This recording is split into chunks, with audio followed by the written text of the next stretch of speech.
elected officials, when we tell our constituents that we're going to do something, we must deliver as promised. When we fail to do so, citizens in the community have the opportunity to hold us accountable. That is why we are here today. In 2020, the voters approved a broad transit plan that served the entire community. In June of this year, the Austin City Council and the Austin Transit Partnership replaced that voter-approved plan with a different transit plan, but claim that they can spend the voter-approved funds on this replacement plan. We disagree. I'm going to turn it over now to my friend, lead attorney on this case, Bill Elshire.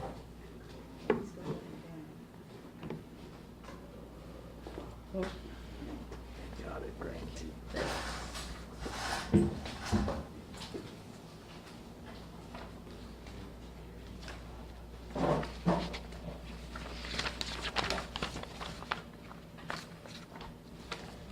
Thank you, Commissioner Gomez. My name is Bill Ailshire. This lawsuit seeks to enforce two important legal principles. First, under Texas law, voters are in control of big tax increases, not the politicians. And voters are entitled to stop an ongoing tax increase when they're not substantially getting what they authorized.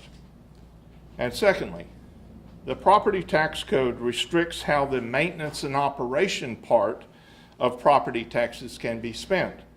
It clearly cannot be spent on construction or debt service, even by laundering the M&O tax through a corporation the city controls and created. Project Connect is violating that law. Despite my confidence that we're right on the law, I can't guarantee we'll win this case. But if we lose, the legislature will know they've got some work to do to strengthen taxpayer control and restrictions on spending taxes. So what's gone from Project Connect? What's gone are significant things that attracted voter support in 2020. Over half of the 2020 promised light rail miles are gone. The Green Line to Colony Park, which was shown as fully funded part of the 2020 plan, is gone, now relegated to a proposed status.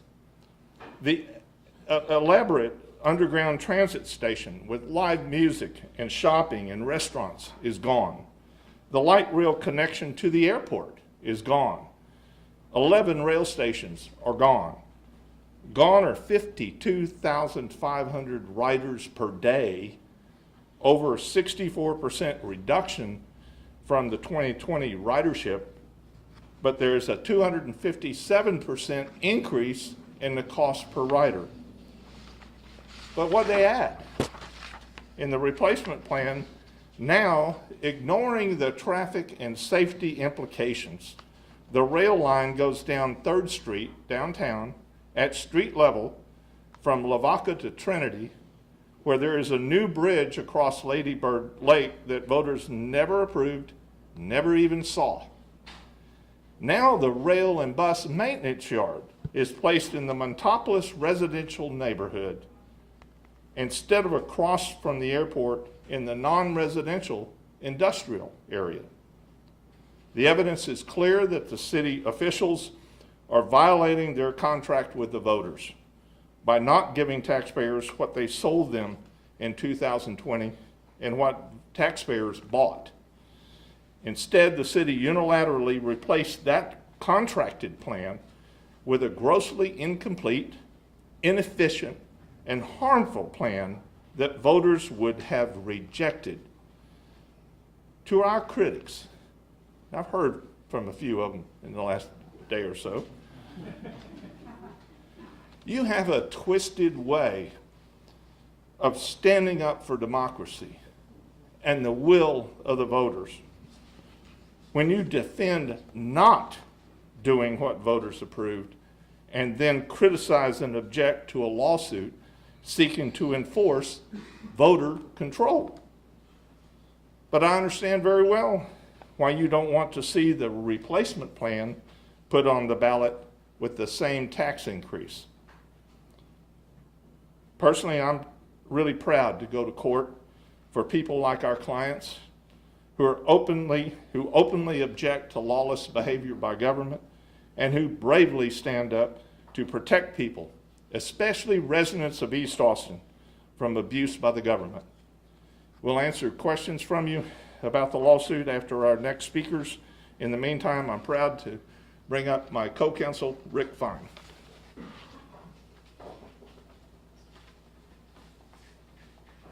Thank you, Bill. My name is Rick Fine. I've been practicing law in the field of property tax here in Austin since 1979, beginning with the inception of our current property tax laws and our current property tax system.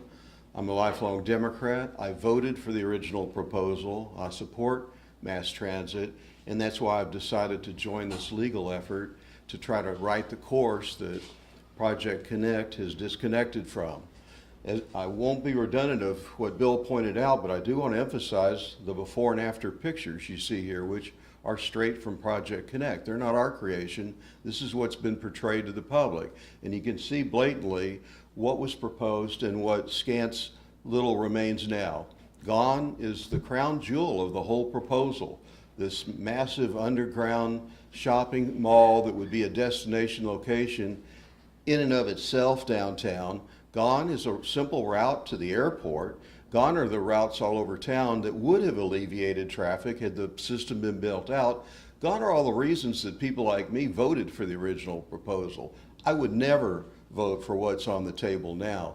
But more importantly than that is the city is legally obligated to go back to the voters with whatever they propose now and seek approval of a bond proposal to fund it. It cannot, as Bill mentions, be funded out of maintenance and operation taxes. Those are for day-to-day expenses, period. They're not to pay off debts. And unless the city's got $11.5 billion sitting around in the treasury, they're not going to be able to pay cash for this system. They're going to have to sell bonds. To sell bonds, it's like a mortgage. If you want to go buy a house in Austin and say today it costs $500,000, unless you can get a personal loan somehow for $500,000, you've got to go get a mortgage. Mortgage companies happy to grant you the $500,000 because they'll have security. If you default or you sell the house and the buyer defaults, they have a remedy of taking the house. That is their security for loaning you the $500,000. The same is true for financing any kind of public improvement like this. We just passed 2 such bond proposals for Travis County yesterday that totaled a little over $500 million for roads, improvements, parks, land acquisition, infrastructure. Sound familiar? It's pretty much the same thing at a fraction, actually, of the amount the city's seeking for this boondoggle up here. So their only remedy, really, is the legal one and the correct one for the people. Our critics yesterday claimed that somehow we're opposed to democracy. Actually, that's exactly what we want. We want to do this by the book. Take the current proposal, whatever it looks like, however much it costs, and take it back to the voters for them to approve a bond proposal. Then there'll be a dedicated tax set up like in an escrow account to pay off those bonds. Whatever lender is then going to choose to buy those bonds knows they've got that security. They know they've got a dedicated tax that can be exclusively used to pay them back over the 20 years or so that it would take to do so. So that's what we're seeking, is to do this legally, to do it practically, and do it by the book, and let the voters have a shot at what's really on the table and not some grandiose plan that'll never come to pass. And let me now introduce our next speaker, the distinguished former city councilwoman, Ora Houston.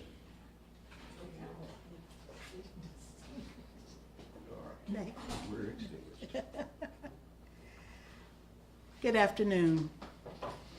In all honesty, I did not support Project Connect because I was concerned that the powers that be and Capital Metro would not deliver what was promised. However, many individuals in District 1 did support the plan. They supported it because they were told that the Green Line, East Austin's Green Line, would finally get some attention and they could depend on it. The Green Line is a track used by freight trains, and it's been there for years, and it runs from Manor, close to Colony Park, all the way into downtown Austin. Individuals and families who live in a section of Austin where traditional housing was affordable, that includes apartments and home rentals and ownership, were forced to move to communities east of Austin. However, their jobs are still in Austin. Watch the westbound traffic on 290 coming into Austin from Manor and all the eastern the cities beyond. The replacement plan removes any acknowledgement of an investment in the Green Line. We must not allow the city or Capital Metro to tell folks that they're going to do something and they're going to receive a chunk of our money for a lifetime, then decide several years down the road, oh, never mind, we're not going to do that now. We're going to continue to get the chunk of money from you. That's wrong, and that is not just. Please allow me to introduce Daniel Young, who's the general manager of Dirty Martin's.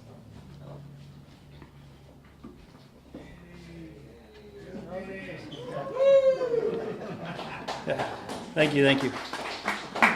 Hi, everyone. Thanks for being here. I'm Daniel Young. I'm the general manager here at Dirty Martin's. I've been here for the past 8 years.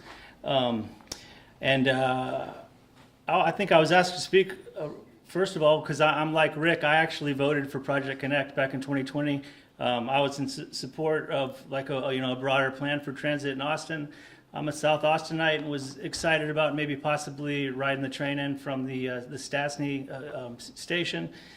But really in the past couple of years, what I've learned since has caused me to change my mind, and I've become very concerned with how this city conducts elections. They didn't tell us prior to the election the real destruction and the real displacement Project Connect was going to cause. It seems like something Austin citizens should have known before voting. So I find myself wondering how many people did not know the full picture when they were asked to support Project Connect. Working here at the restaurant day to day, I see a lot of our customers that don't know the full scale of what's going on right here in these demonstrations.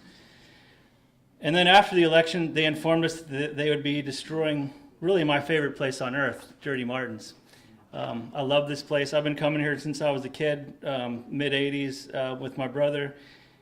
My grandparents came to Dirty's while they were attending UT in the 1940s. It's a special place for a lot of people.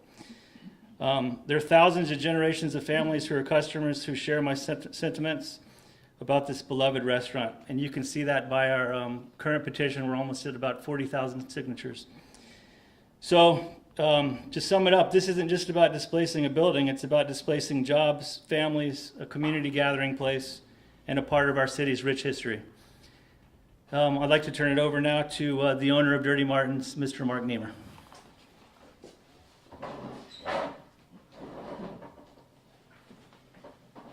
Thank you, and thank you for being here all. 35 years ago in January, I bought Dirty's. It was just turning 63 years old that year. And about over 20 years ago, I finally had the opportunity to buy the real estate, and I did.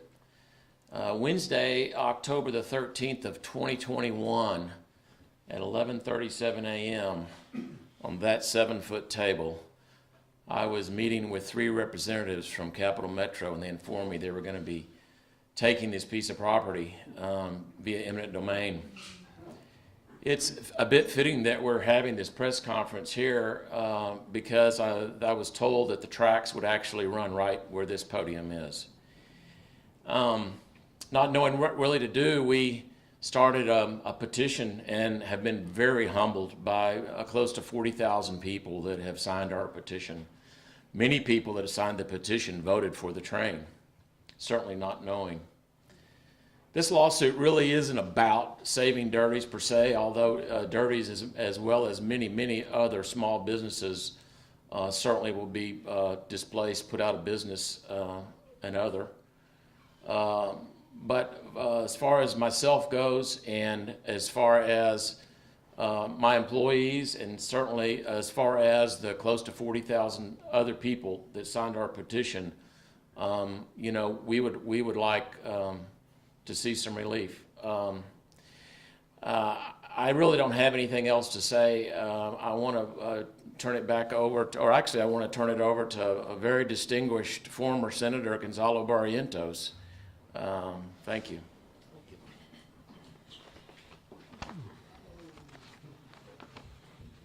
Thank you, Mark.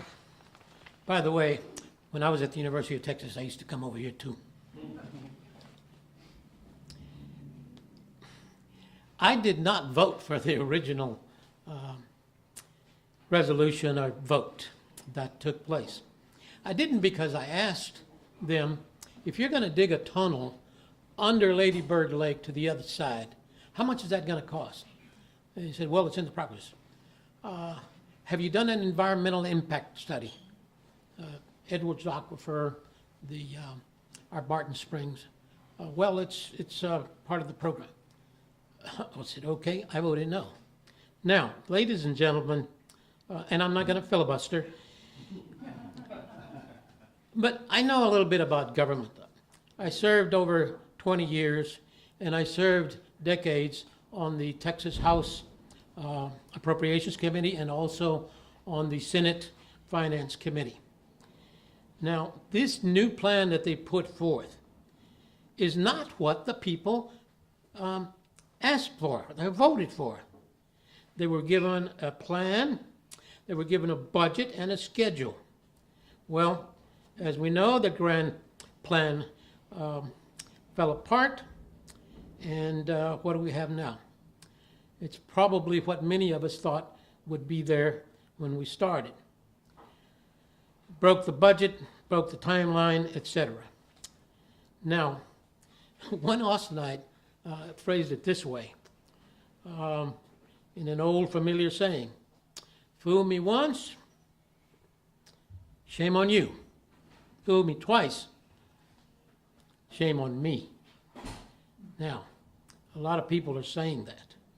So, if we can come back to the beginning, back to the drawing board, come up with a financially feasible plan, realistic timelines, and let us never forget about the money, because it comes from your pocket.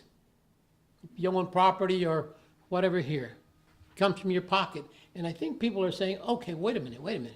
We want progress, but let's make sure that it's reasonable and realistic.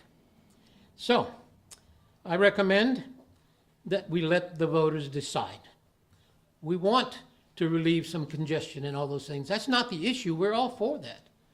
Let the voters decide on exactly what the people here who live in Austin, Texas, are paying for. That's all I've got. Let me turn it back over to Bill Oshire, who served as our county judge for so many years, and I worked with him for a few decades. Bill? Yeah, I tell people that having been county tax collector gives me a different view when I see taxes wasted, because I would happen to be the guy that had to go collect taxes from people who were having a hard time paying them. And it's affected me ever since I had that job. Do y'all have questions for anyone? Just tell us. Sure. I got a response from Mayor Watson, and I'll just read part of it, and I just wanted to get a response. Sure. And he wrote to me, as part of the approved proposal by voters, an independent entity, Austin Transit Partnership, was established to spearhead implementation. We're disappointed to see the new lawsuit challenging Project Connect, but we will review all allegations carefully and take appropriate next steps. What's your response to that? Well, they're not doing through Austin Transit Partnership or by the city itself what the voters approved. They're having a hard time admitting that. And as far as the legal allegations that we've made in this suit, they are in some respect as unique as the way Project Connect is funded. Never has been, never is now, any other place that tried to fund this kind of project, as my co-counsel Rick Fine said, out of maintenance and operation money. Maintenance and operation is supposed to be used for day-to-day kind of impact, not major construction, and certainly not because the law says they can't use it for debt service. And that's where ATP is headed, Austin Transit Partnership, is headed to issuing bonds, and we're going to try to stop that. Other questions? First of all, let me thank you all for coming. Since this thing was tipped off and written about already, I was worried you might not, but thank you for paying attention to voters, and people need to know. Yes, sir. Are you trying to stop everything under Project Connect, including the Metro bus and all that stuff, or are you just focused on light rail? The focus is on light rail. That's the very biggest part of how the taxes are being spent, but that's not the only issue. If they are spending maintenance and operation money from the city for construction of the bus turnouts and charging stations or whatever, if they're spending it on construction, that is also illegal. So we'll see next year as we get into hearings on this or motions or whatever, how that all works out. But the city didn't come back and say, you know, we blew it on light rail. So let's cut the tax out of that and then go back to the drawing board and ask the voters to approve another light rail proposal. They didn't do that. And I think they're going to pay for it in court. Can you talk a little bit about this airport leg? As we know, this year we're seeing a record amount of traffic in ABIA.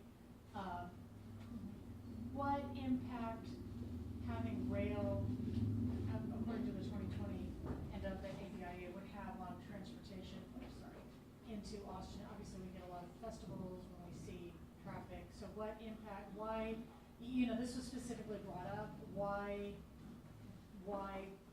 is it so important? I know that there are people who voted for Project Connect in 2020 because the rail line did connect downtown to the airport. I know that's true. And now if you see this other plan, you see by the green dot where the rail line stops at what they call Yellow Jacket. Doesn't go all the way to the airport. That is a very significant decrease in what voters approved. But the implication of having not done that is that green line, that green dot is in the Montopolis area. That's the maintenance facility. That is now in the Montopolis residential area that a study in 2020 looked at as one potential site. The top two ranked sites that they selected in 2020 before the election that they said were top ranked out of 7 different places around town where they could put them. Nobody's going to want the maintenance facility in their yard. And so what they ended up doing was they had the top 2 ranked places were right across 71 from the airport in an industrial area. And because of the mistake they made of not fulfilling the voters' desire to go to the airport, now they've located in a residential neighborhood. And we're going to specifically try to enjoin any expenditure on designing, right-of-way purchases or whatever. I think that was valued at about $36 million. So what's the big deal about Montopolis? Think about it.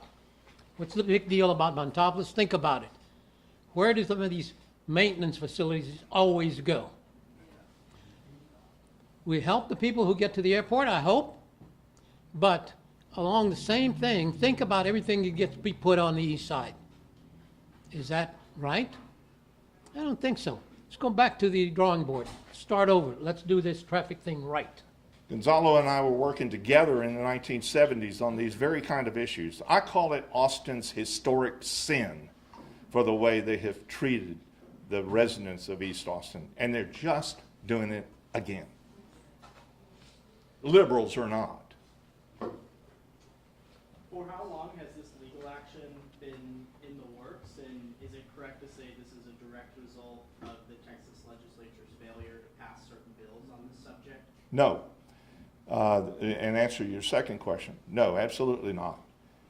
This has been in the works since June 6, 2023. For those of you who know the significance of that date, that's the date they had the joint meeting between Capital Metro, the City Council, and the Austin Transit Partnership Board and adopted this change.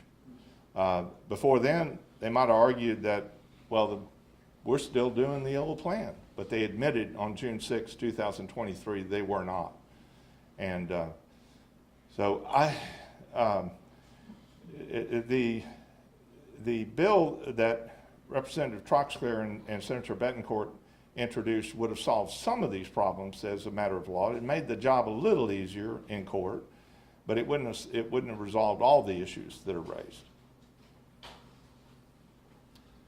Supporters of this, oh, sorry, go ahead. Well, let's let the reporters go I was ahead. just gonna say, supporters of this say they are gonna build everything, they're just doing it in phases. This is the first phase, and subsequent phases will see more light rail.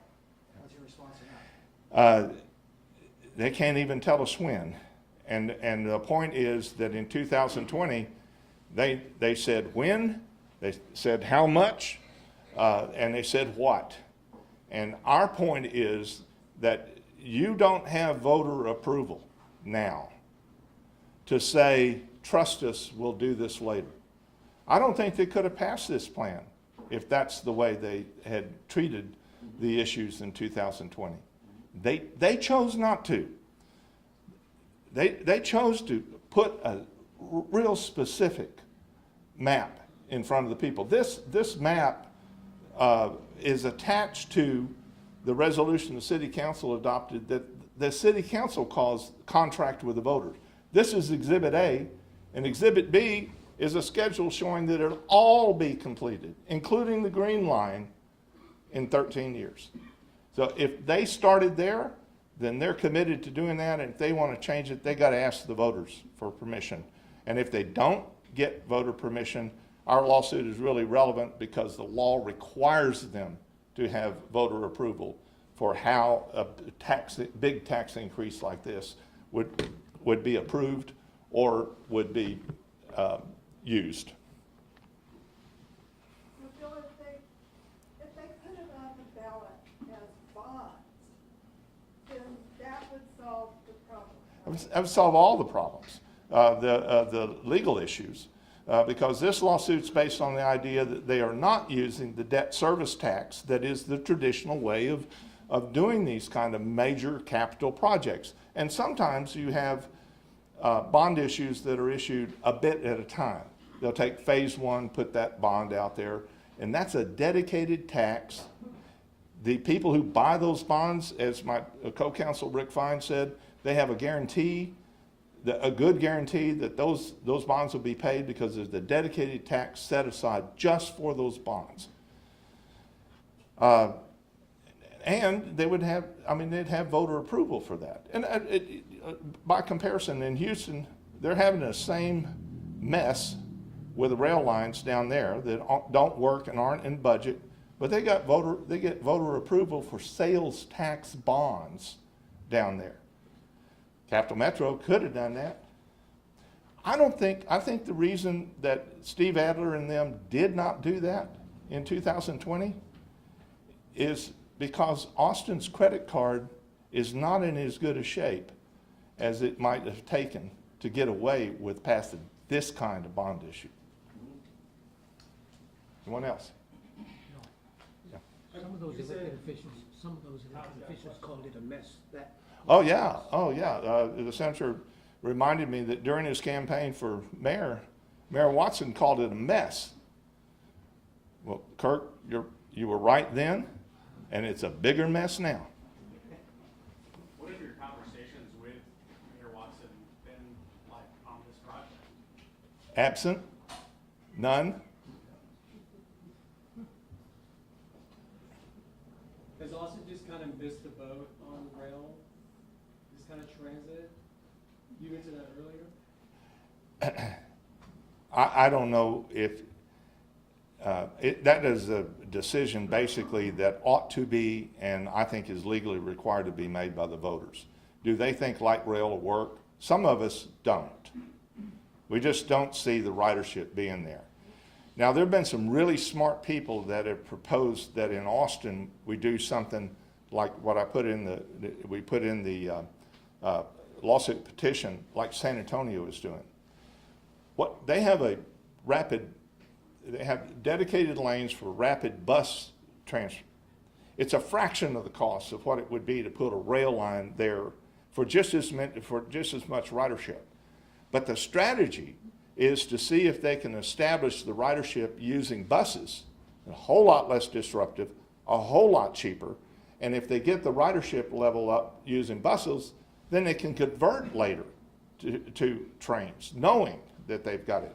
They still have the problem with, going downtown on 3rd Street with a rail line is nuts. Bill, are you opposed to light rail in principle for the city of Austin?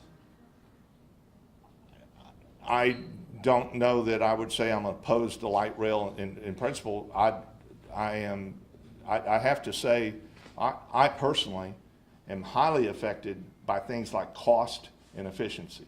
And again, it comes back from my days as tax collector. I just can't stand to see people get taxed and not get the bargain. I am for light rail, done right, and the expenses looked at, and the people's pockets. I'm the one who, during my 30 years in the House and Senate, proposed a rapid system to San Antonio from Austin. Look into that background. It was not done. It would have been great now. Sorry if you've already answered this. I came in just a little bit late, but how does this impact not only, I think we're seeing all over Austin, it's a growing city, we're seeing a lot of new things, but are we losing some of the past that we've seen here? And will this line maybe, cause that to happen, not only here, but to other places? Yes, it will.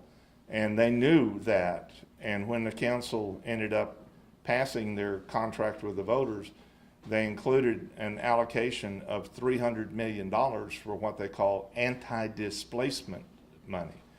You would think it would be helping the small businesses and the other and homeowners and renters whose property would get bulldozed for a rail line.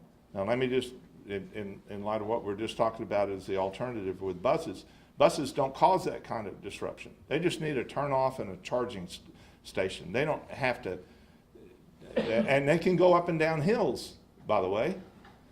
They can get on the other side of the red line, which the orange line, they never told you, but the orange line couldn't do what was in this plan because they can't have an at-grade crossing with two of those railroads. So now what we find, and I've been doing a lot of research on this over the last several months, is the anti-displacement money is being used for government housing purchases. The city spent $21 million buying up real estate, apartment complexes and so forth, that the city's going to be the landlord for. Now, the voters have approved affordable housing bonds. Use them. But they're using Project Connect money because it's a pot of gold, an endless pot of gold, to use for things that don't really have anything to do with Project Connect. The real estate they're buying is not threatened by any alignment of the rail. Yeah. I have one more question. Okay. We talked a lot about the changes here. Officials, when you ask them about these changes, they say, well, there were inflationary pressures post-2020 because of the pandemic. I'm wondering what your reaction is to that kind of rationale. Only a fool would plan a big capital project like this and not write in about a 35 or 40% contingency. That's what professionally they say the engineers should have done. So if their inflation is more than 40%, you have a little sympathy for them. But that begs the question of whether or not that means they can just go decide. They cut this a lot more than just by the amount of inflation. Either they had the price wrong in 2020, let that sink in, it's entirely possible, and now the chickens have come home to roost and they know darn well they can't afford this, then go back to the voters. Thank you all very much.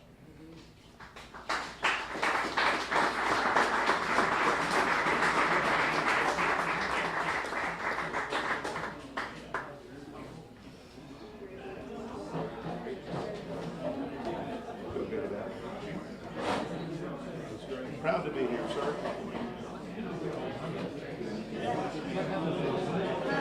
She is out at the internet. I can do stuff contacts and do stuff. So I thought that was pretty good.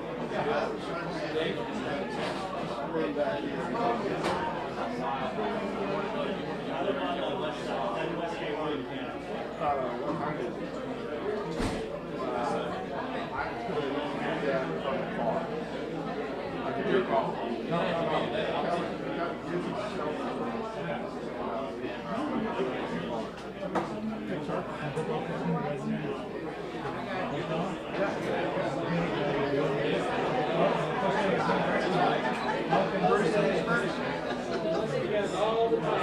Well, go to your council.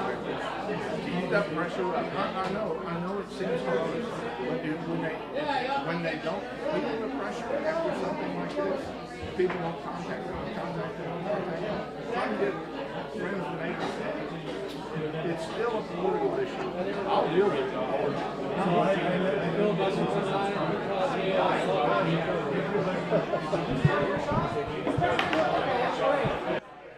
This map? This map? Do you want this map? This one. Okay.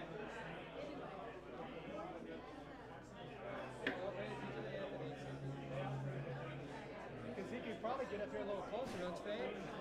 Maybe you like to shoot it from the back of the room? Sorry. I'm sorry.